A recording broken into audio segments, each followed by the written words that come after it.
శ్రీశైల మల్లికార్జునాయ నమః. అందరికీ నమస్కారం అండి. ఏ సాంప్రదాయం వారు వచ్చినా సరే తామసిక పురాణాలు అనేవి లేనే లేవు. మీరు చెప్పే ఆ పద్మపురాణ శ్లోకం ప్రక్షిప్తము, దానికి ఆధారం లేదు అని నిరూపించడానికి నేను సిద్ధం. ముందు నా వాదనని ఒకసారి వినండి. రామాయణంలో మారీచుడు రామో విగ్రహవాన్ ధర్మ అని ఒక వాక్యం చెప్తాడు. దాని అర్థం ఏంటి? రాముడు ధర్మాత్ముడు అని అర్థం వస్తుంది కదా. కానీ రాముడు సగం ధర్మాత్ముడు సగం అధర్మాత్ముడు అని ఎవడన్నా అర్థం చెప్తే వాడిని ఏమనాలి? భాష తెలియనివాడు అని అనాలి కదా. ఇది ఒప్పుకుంటారు కదా ఎవరైనా. ఇప్పుడు మీరు పద్మపురాణంలో చెప్తున్న ఆ శ్లోకాన్ని ఒకసారి పరిశీలిద్దాం.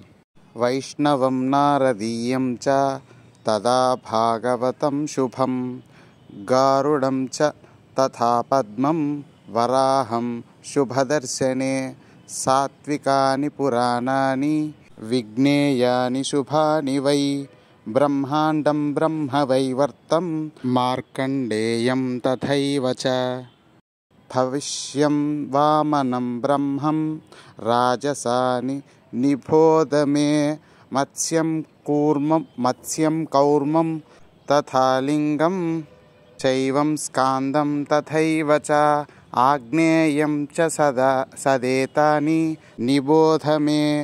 ఓకే, ఇప్పుడు ఆ శ్లోకాన్ని మనం విన్నాం కదా. ఈ శ్లోకానికి అర్థం ఏమొస్తుందంటే, మత్స్య కూర్మ ఇతర మిగిలిన పురాణాలన్నీ తామసికములు, భాగవతం విష్ణు గరుడ వరాహాది పురాణాలు సాత్వికము, బ్రహ్మాండ ఇవన్నీ రాజసికము అనే అర్థం వస్తుంది. ఈ శ్లోకం నిజమైతే స్కాంద శివ లింగ బ్రహ్మవైవర్త ఇవేవి ప్రామాణికములు కాదు అని అర్థం వీళ్ళు తీసుకుంటున్నారు శ్రీ వైష్ణవులు. దీనికి ముందు కట్టుబడి ఉంటారు కదా వీళ్ళు, మాట మార్చకూడదు. ఇప్పుడు నేనేమంటానంటే, రామో విగ్రహవాన్ ధర్మ అనే శ్లోకంలో రాముడు ధర్మాత్ముడు అనే అర్థం వస్తుంది, కానీ సగం ధర్మం సగం అధర్మం అని అర్థం వస్తే అసలు ఆ శ్లోకం ప్రామాణికం అవ్వదు కదా. తిరుమల, పూరి, ద్వారక, బదిరి, ఇంకా నేను లిస్టు చెప్తాను ఎన్ని క్షేత్రాలు. వీళ్ళు పూజించే విష్ణు క్షేత్రాలే అనేకములైనవి కల్పిత కథల కింద మిగిలిపోతాయి. అసలు ఆ క్షేత్ర మహాత్మ్యాలు సాత్విక పురాణాల్లో చెప్పలేదు. వరాహ పురాణంలో మధుర గురించి, ముక్తినాథ్ గురించి, ఇంకా కొన్ని విష్ణు క్షేత్రాల గురించి చెప్పారే తప్ప అయోధ్య గురించి, తిరుమల గురించి, వేటి గురించి మీరు స్కంద పురాణాన్ని ఒప్పుకోకపోతే అవన్నీ కల్పిత కథలవుతాయి. ఇప్పుడు తర్వాత ఇంకొక మాట, బ్రహ్మవైవర్త పురాణం ప్రమాణం కాదని అంటున్నారు. కృష్ణుడు పరబ్రహ్మమని బ్రహ్మవైవర్త పురాణం మొత్తం ప్రతిపాదిస్తుంది. అసలు ఆ పురాణం మొత్తం రాధాకృష్ణులు పరబ్రహ్మ స్వరూపాలుగా చెప్తారు. కొంతమంది అతి తెలివితో తామసిక పురాణాల్లో కొంత భాగాన్ని మనం స్వీకరించాలి, కొంత భాగాన్ని విడిచిపెట్టాలి అని తప్పుడు అర్థాన్ని చెప్తారు. వైష్ణవం నారదీయం చ అనే శ్లోకంలో మొత్తం పురాణాన్ని తామసికంగా ముద్ర వేశారు, కానీ తిరుమల గురించి చెప్పింది సాత్వికం, పూరి గురించి చెప్పింది సాత్వికం అని చెప్పి ఆ క్షేత్రాల పేర్లు చెప్పి ఇవి సాత్వికాలు ఇవి తామసికాలు అని చెప్పారా? లేదు కదా. మీకు నచ్చిన అర్థాలు మీరు చెప్పుకుంటూ పోతే పక్క వాళ్ళు దాన్ని ఎందుకు నమ్మాలి? మీరేమన్నా సూత పౌరాణికులా? ఒప్పుకుంటే ఆ శ్లోకాన్ని ఒప్పుకొని తిరుమల, పూరి తామసిక క్షేత్రాలు, వెంకటేశ్వరుడు, జగన్నాథుడు తామసిక దైవాలు అని చెప్పి ఒప్పుకో. లేకపోతే మా తిరుపతి వెంకటేశ్వర స్వామి, పూరి జగన్నాథుడు తామసికులు కాదు, ఆ శ్లోకమే ప్రక్షిప్తమనన్నా ఒప్పుకో. శ్రీరాముడికి ఏ బ్రహ్మహత్య లేదు. నేను కూడా ఈ విషయంలో స్పష్టంగా నా స్టాండ్ చెప్తున్నా. కాకపోతే ఒక మాట నేను అందరినీ అడుగుతాను, గోవిందరాజుల వ్యాఖ్యని ప్రమాణం అని అనుకునే వాళ్ళని అడుగుతున్న ప్రశ్న. రాముల వారు సీతమ్మతో కలిసి పుష్పక విమానంలో వెళ్తూ సేతుబంధాన్ని చూపిస్తూ అక్కడ మహాదేవుడు నన్ను అనుగ్రహించాడు అని ఒక శ్లోకాన్ని చెప్తారు. చెప్పినప్పుడు మహాదేవ అంటే సముద్రం అని ఆ వ్యాఖ్యలో ఉంది. ఆ శ్లోకానికంటే ముందు రాముల వారు ఇంకొన్ని శ్లోకాలు చెప్పారు.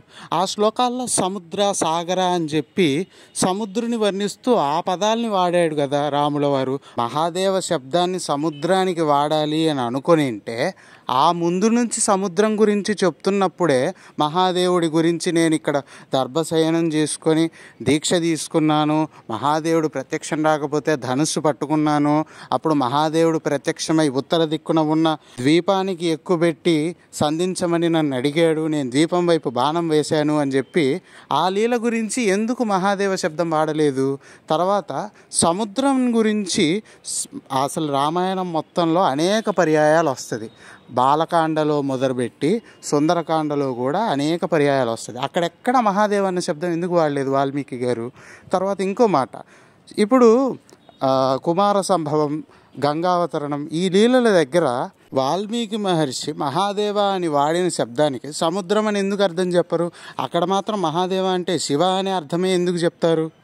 కాబట్టి కొంచెం ఆలోచన పద్ధతి మార్చుకోండి. ఇప్పుడు మిమ్మల్ని పంచాక్షరి ఉపదేశం తీసుకొని శివదీక్షలు చేయమని ఎవ్వరూ చెప్పట్లేదు. కానీ మీకు విష్ణువుని పూజించుకోవాలని ఉంది, పూజించుకోండి. కానీ శివుడి ప్రస్తావన తీసుకురాకండి. ఎంతసేపు ఉన్న అన్నమయ్యలాగా విష్ణువు, హరి, గోవింద అని ఆయన్ని తెలుసుకోండి. శివుడి ప్రస్తావన తీసుకురావద్దు. మాట మాట్లాడితే వేదాల్లో విష్ణువు గురించే పరదైవతంగా చెప్పారు, అది ఇది అని మాట్లాడతారు. వేదంలో మీకు వచ్చిన మండలాలు ఎన్ని వేదాలు మీకు వచ్చు? ఏదో 7 కోట్ల వేద మంత్ర రాసులన్నిటికీ మీరు ద్రష్టలన్నట్టుగా మాట్లాడతారు. మహా అయితే ఒక్క వేదం ఉంటుంది, అందులో కూడా విష్ణు సంబంధమైన మంత్రాలు మాత్రమే మీకు వచ్చు. వాటిని పట్టుకొని మాకు ఇదే ప్రమాణం అని మాట్లాడితే నడవదు. మీరు చెప్పే సిద్ధాంతం ప్రకారం లయం చేసే ఆయన తామసిక దేవుడు అవుతాడు అని చెప్పి మాట్లాడతారు కదా, మరి వటపత్రశాయి రూపంలో ప్రళయంలో లోకాలన్నింటినీ మింగేస్తాడు అని చెప్పి చెప్తాయి కదా పురాణాలు. దాని ప్రకారం చూస్తే మరి లయం చేస్తాడు కదా విష్ణువు, ఆయన తామసిక దేవుడు అవుతాడు కదా. మీరు పూజ చేయడం మానేయండి, కృష్ణుడికి మహావిష్ణువుకి పూజలు చేయడం మానేయండి, ఆయన తామసిక దేవుడు అవుతాడుగా. త్యాగరాజస్వామి కన్నా గొప్ప రామభక్తుల మీరు? ఆయన స్వయంగా శివుని మీద పాటలు రాసుకున్నాడు. పోతన కంటే గొప్ప విష్ణు భక్తుల మీరు? చేతులారంగా శివుని పూజింపడేని అని స్వయంగా ఆయన చెప్పాడు. పుట్టుకతో రామనామం పలికిన రాంబోలా, అదే మన తులసీదాస్ గారు, ఆయన కంటే గొప్ప రామ భక్తుల మీరు?